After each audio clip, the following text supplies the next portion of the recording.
trabalho de trás, né? Mas pra gente também reformular, né? De um outro ponto de vista. Eu acredito que cada banda que vai estar se apresentando nesse festival vai estar depois aí seguindo estradas, por exemplo, continuando a seguir. Por exemplo, o Initran, ele tá se formando por causa desse convite e ao mesmo tempo vai continuar. Tá surgindo o plano. Vai continuar, já estamos trabalhando com composição, então coisas que a gente não é todo mundo não, a gente vai continuar. Então acredito que isso vai dar realmente impulso pro rock, o rock das antigas, essa retomada, né, galera, de novo, né? Fica o convite também, então, para o Initran, quando tiver novidade, fazer um Som Catarina também, assim como Filhas do Velho, fazer... Com certeza, nosso prazer. Com certeza a gente vai estar por aqui, sim.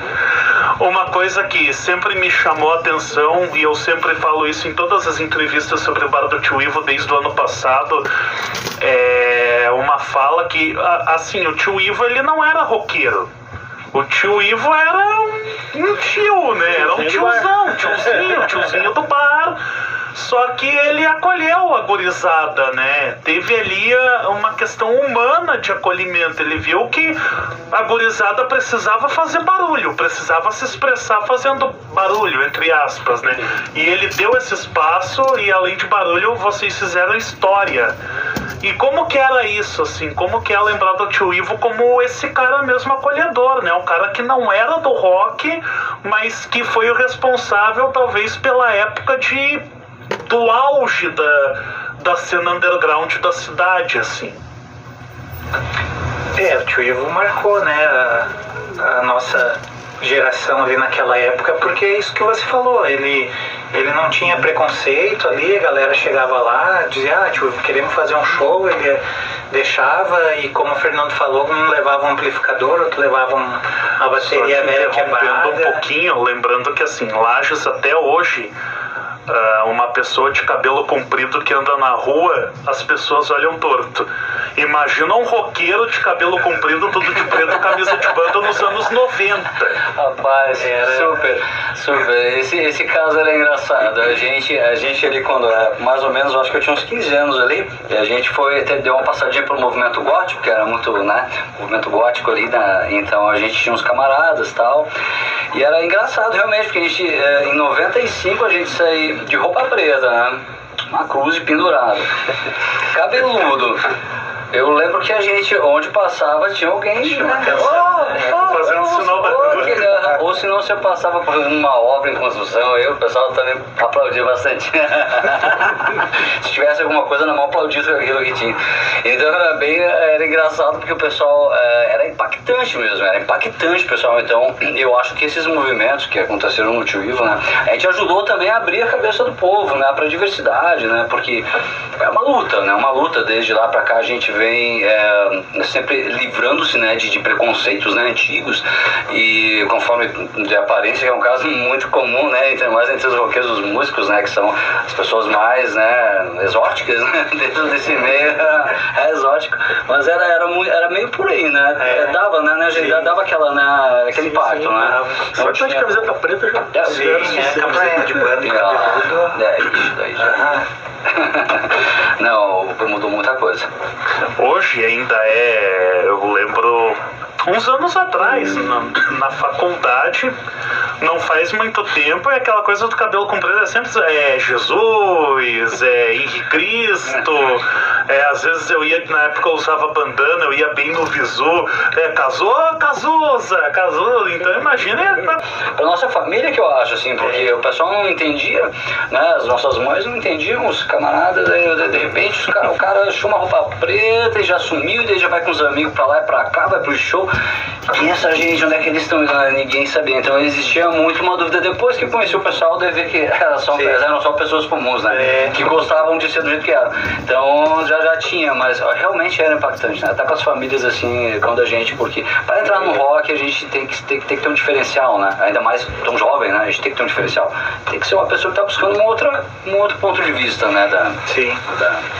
E como vocês veem o cenário underground? Porque assim, Lages tem uma particularidade social, né, que é um problema social que existe, que é a questão da falta de emprego. As pessoas aqui, quando jovens adultos, muitas vezes têm que ir para fora, porque não consegue continuar aqui, ter um emprego bom aqui.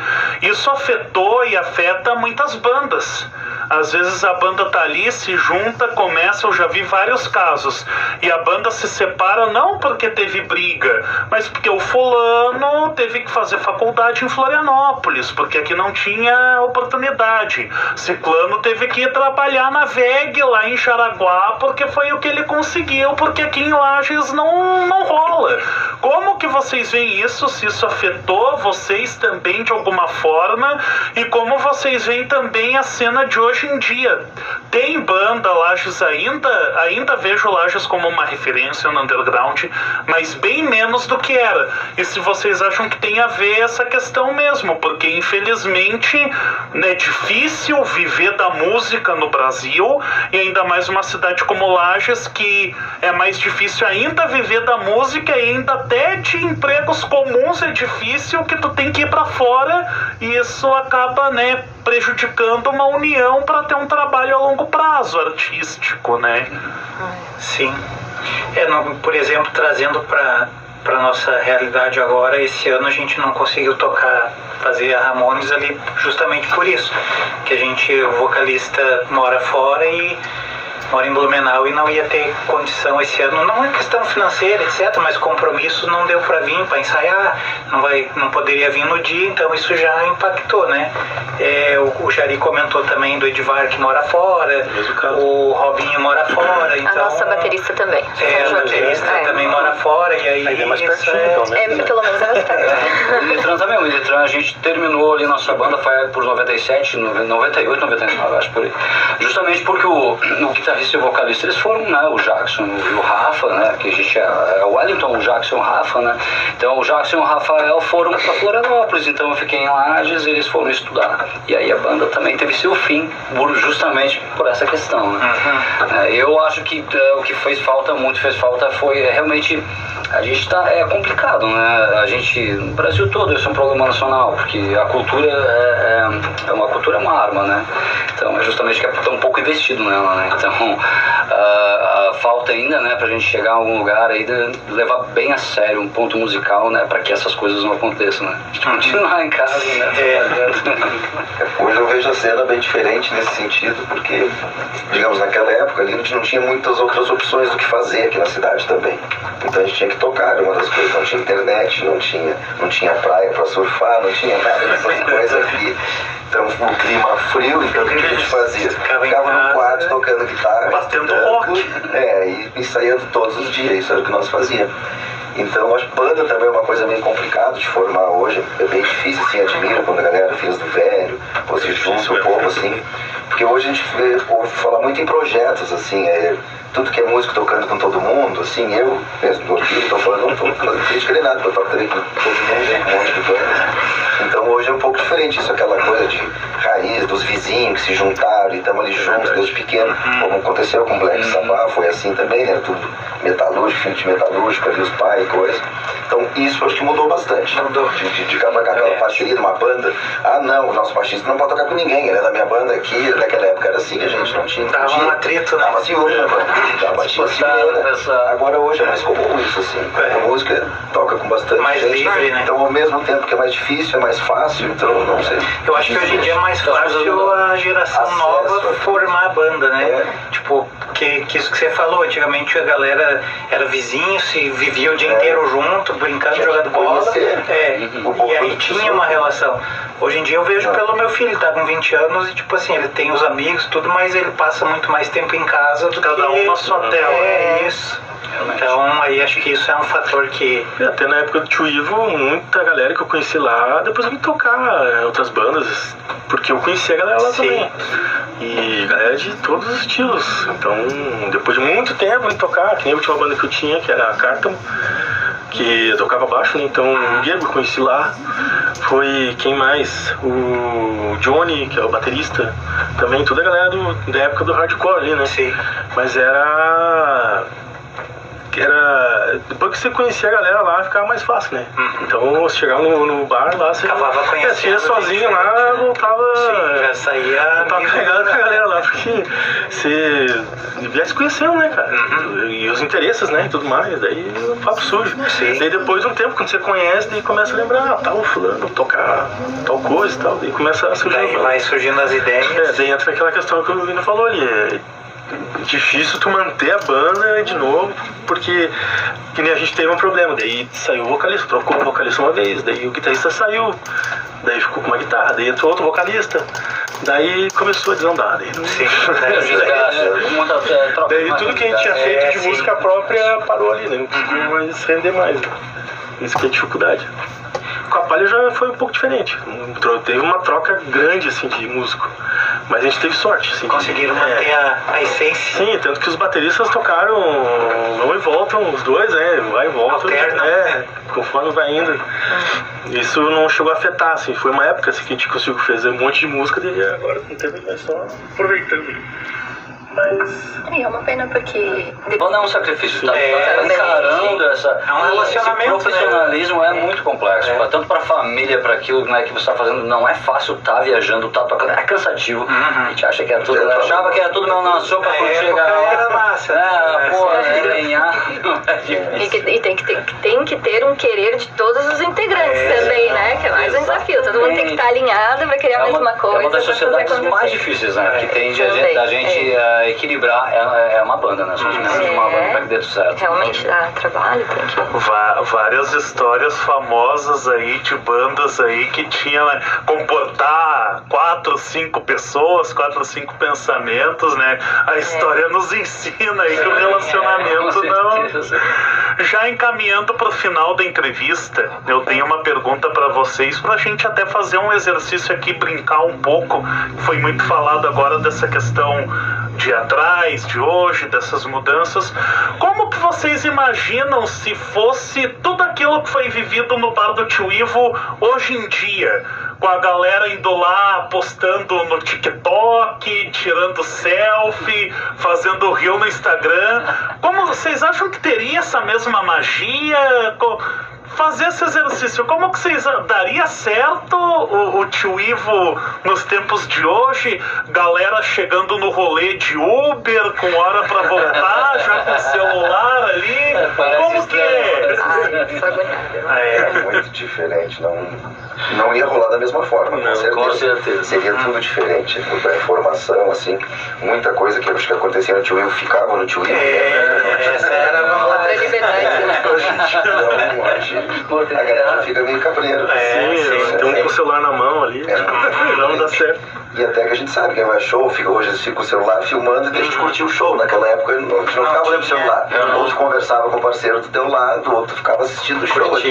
Hoje a galera já desvirtua, tá falando com o outro que tá lá não sei aonde ali, então... Tudo é muito diferente, eu acho que é outra concentração, acho que a galera não tem muito foco hoje, assim. E hoje em dia não tem nada físico, né? É tudo no celular. Antigamente tu tinha o CD da banda que chegava, trocava CD. Na época das antigas, os fanzine, que a galera de fora vinha, trazia nos shows, você comprava e negociava. Foto era raro, tinha uma foto de banda e uma, duas. Eu mesmo tenho poucas fotos daquela época. Eu também. E com máquina analógica ainda, né? Analógica. Era bem complicado, realmente. Ali era o que eu sinto muita falta, né? Era como a gente como diz o Vinícius, o foco, porque a gente estava ali para aquilo, né? Então, todo mundo estava ali por causa daquilo, por causa da música, né? Então até nos lugares. Tinha distrações, né? Como não tinha celular. Não tinha. E eu sinto muita falta, eu sou um dos grandes críticos, né? Eu sou quadrado mesmo, porque eu acho que uma das coisas que mais faz falta, eu acho vergonhoso a gente estar fazendo um show e o camarada não poder comprar o material físico da banda.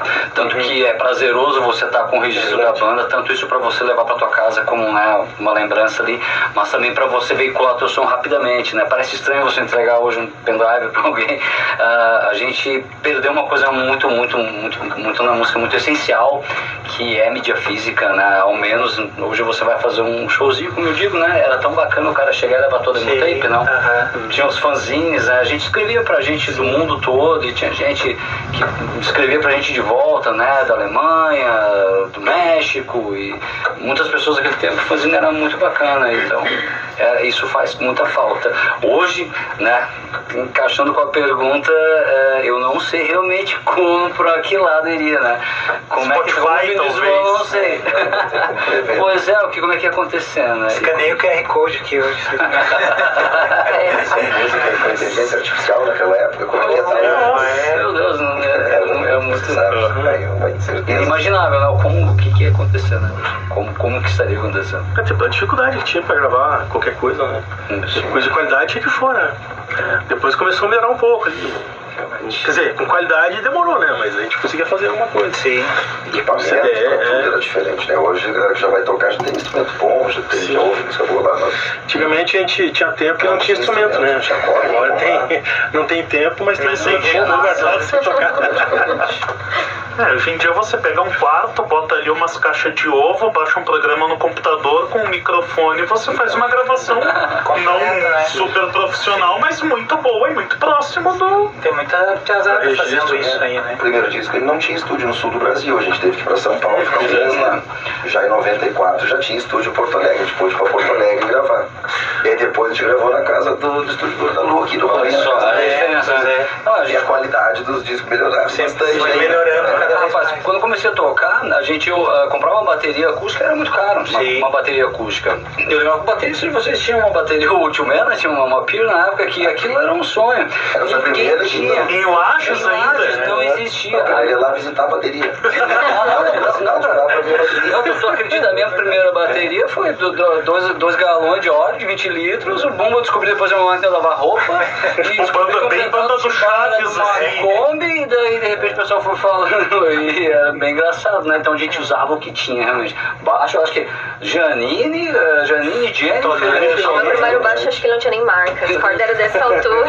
Quando eu comecei a ter aula, a primeira coisa que o professor falou, olha, você pode ter sucesso no baixo, mas primeiro troca o instrumento, senão não tem condição. Era o que tinha. O meu pai, ele pintou o baixo com tinta comum, assim, pra ficar bonito, pra me entregar pra tocar, porque era o que dava. É muito louco, né? Relembrar isso. Gente, muito obrigado pela disponibilidade de vocês.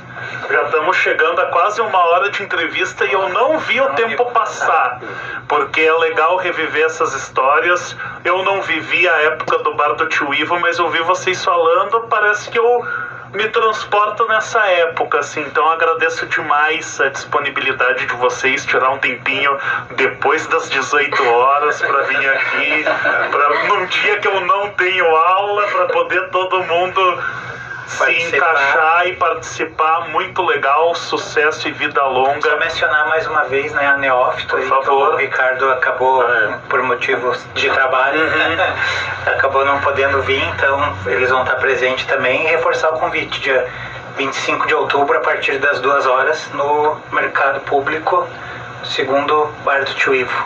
Boa.